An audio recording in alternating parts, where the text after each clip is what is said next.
মাননীয় ডিএম সাহেবের দ্বিতীয় মন্ত্র হলো জীবনে পয়সাই সব কিছু নয়। আমরা সবাই মনে প্রাণে বিশ্বাস করি, এক্কেবারে হক কথা, নির্ভেজাল সত্য। কিন্তু কি বলুন তো, ওই যে কথার মধ্যেই লুকিয়ে রয়েছে জীবনে পয়সাই সব কিছু নয়। তার মানে অনেক কিছুই বটে। আসলে সময় এবং ব্যক্তি সাপেক্ষে টাকা পয়সার গুরুত্ব নির্ভর করে।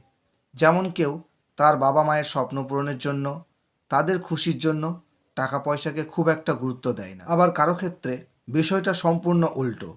সামান্য কিছু টাকা পয়সা কারো বাবা মায়ের মুখে হাসি ফোটায়। দুই ক্ষেত্রে টাকা পয়সার দুই অবস্থা। কেন জানেন? কারণ কারো কাছে টাকা পয়সাটা শুধুই প্রয়োজন, আবার কারো কাছে শুধুই বিলাসিতা। বিষয়টা কেমন যেন তালগোল পাকিয়ে গেল, তাই না? তাহলে জীবনে টাকা পয়সার মূল্য ঠিক কতটা জানতে হলে দেখতে হবে পরবর্তী ভিডিও।